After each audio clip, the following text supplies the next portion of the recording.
kuyesera nawo ulime waziweto zosiyana-siyana. Abaka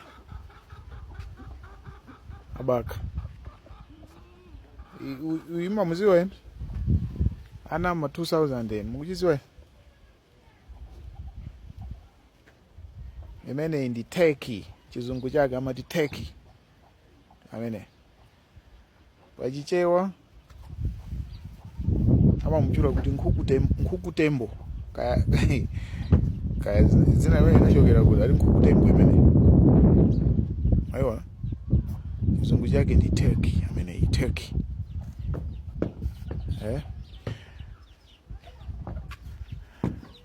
We have goats.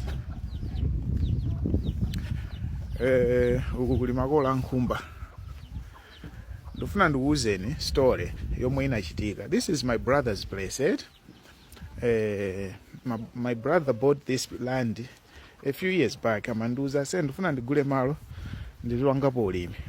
Okay, my brother works kuzomba, amakhala kuzomba.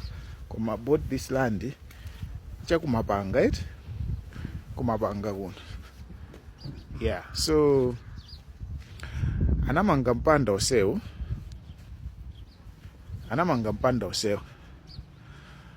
ndikumanga kanyumba kaja. Okay, kanyumba kabwino, storage bwino mosemo. Analemba munthu wantchito, munthu amene kumuzi kwawo Palombe, ngati siku mulanje Palombe kapena mulanje ndayiwala. Munthu amene yoyo amagwira ntchito kuno kumakhala ndi banja lake. My brother kumampasa china chilichonse chofunikira. Kumanga makolawa iyeyo, his house was there. Padakali panopa I will show you there is another young man living in there. Ndi amaweta mbuzi, nkhuku, monsemo munali mbuzi, nkhuku.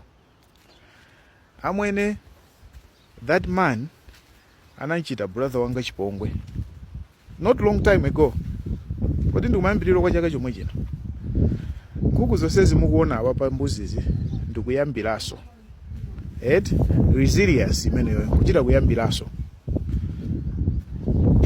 Anaba zonse kuba kugulisa.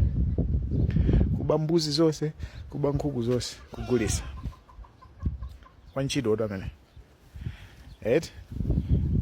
We know kunyumba kwake komano kungomvera chisoni. Chifukwa after kuba zonsezo he is still the same person. Now we have a new guy. You're still the same person. Zinthu zakuba sukuti zingamulemerese kapena kumusinthaso. Uba ugulisa basi. So emptied everything, and now we have my services. I mean, there's some food zija is different. Kamu itan atamanga. Petu jamuka. Oje sambuzi samakhala muno. Kanyu amakhala ubwana. Oh. Okay. Wakuda mazwa.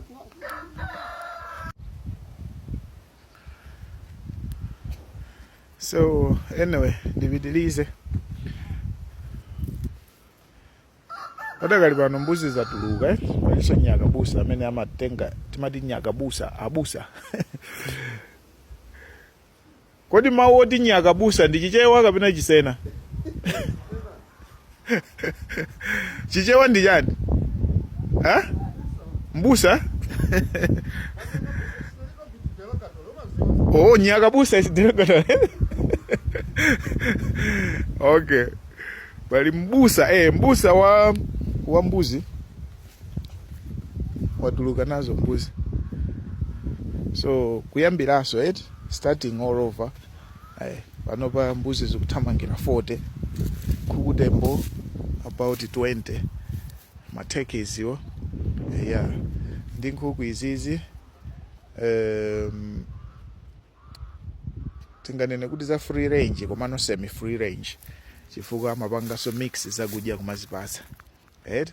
You have seen matumba aja, they are mixing zakudya kuti azizipatsa.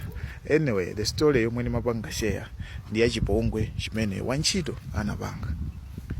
Anthu ena sayamika wapatsa malo oti azikhala basa zingosamalira zinthuzi kumalandiranso ndalama yawo. Kugwira ntchito anakhala I think 2 years. Eventually kuganiza zoti ningogwirizana ndi anthu ndigulise ndibanduke. Yet